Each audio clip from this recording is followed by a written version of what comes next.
Alors, j'en ai reparlé à midi, mais on avait déjà traité le sujet. Vous vous rappelez cet agriculteur qui était convoqué par la police, hein, pour dégradation, alors que théoriquement, ça doit être le syndicat qui prend en charge les dégradations puisque c'est eux qui organisent. Mais non, là, on dit à une personne, toi, tu as dégradé, tu viens, t'es convoqué, on va te punir. On est en train d'instiller la terreur dans les paysans qui se révoltent, c'est-à-dire coordination rurale, confédération paysanne.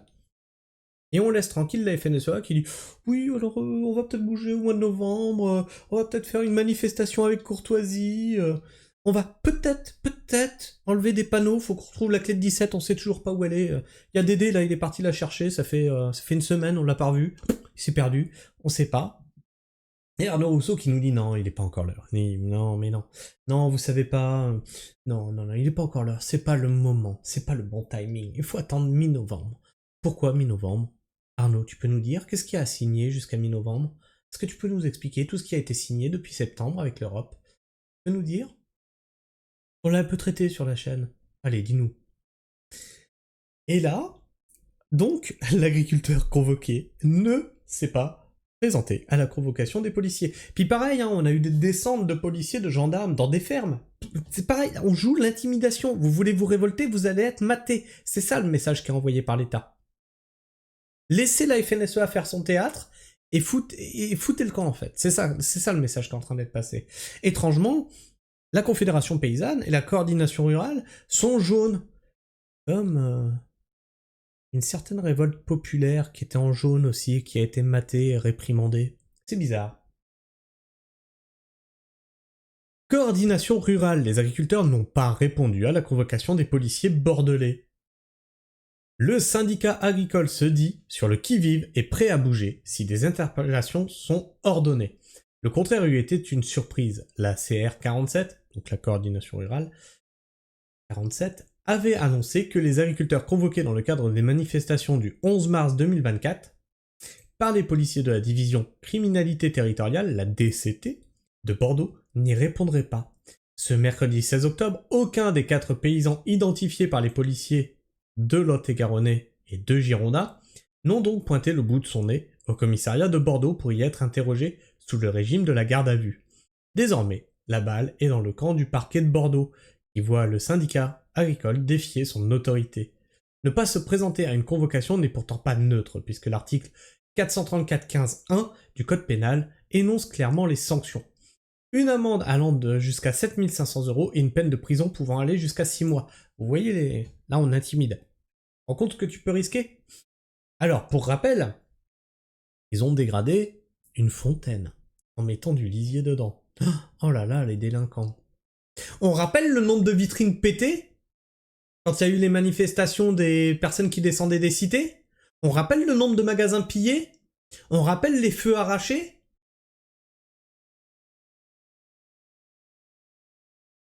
Vous vous foutez du monde. Il y a toujours 2 poids 2 mesures. Faut pas s'étonner qu'à un moment, les gens, ils en aient ras-le-bol. Mais ras-le-bol.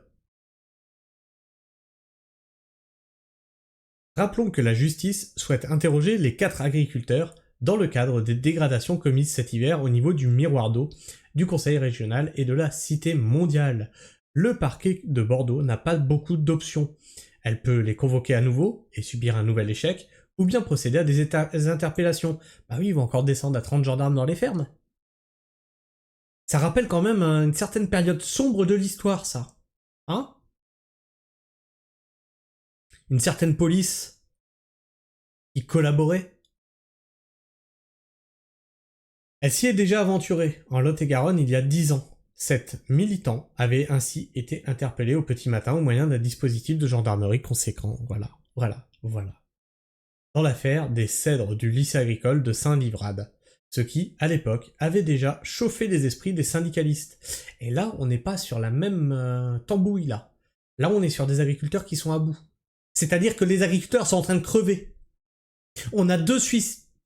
Mais attention, ce mot, il est warning par YouTube. On a 2 personnes qui se saucissent, hein, par jour, en agriculture. Et là, on ne parle que des tentatives réussies. On parle pas de ceux Ils ont été sauvés de justesse ou retrouvés de justesse par la famille. Est-ce que tu t'imagines le choc psychologique de la famille?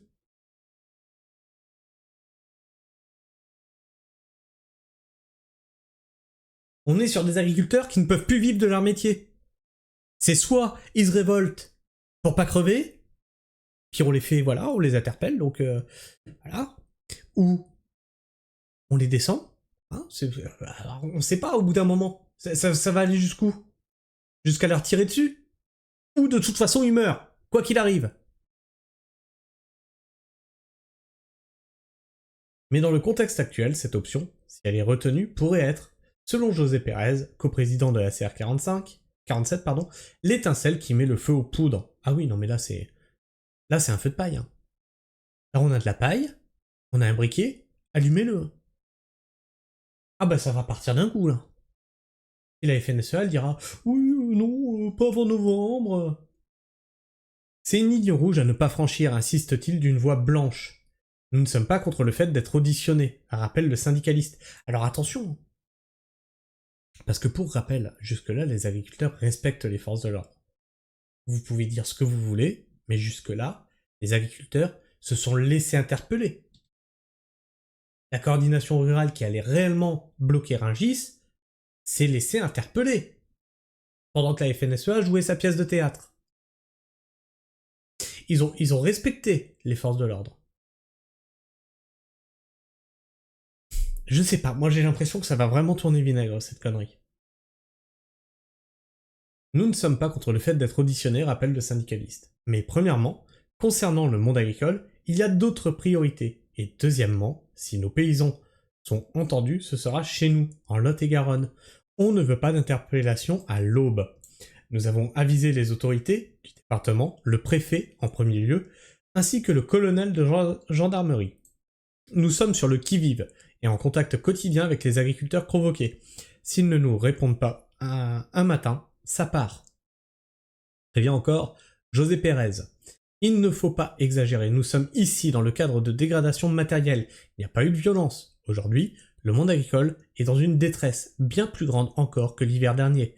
Je propose que ces convocations soient renvoyées loin devant nous, et qu'en revanche, Madame la ministre d'Agriculture se déplace en Lot-et-Garonne pour apporter de l'espoir à nos agriculteurs.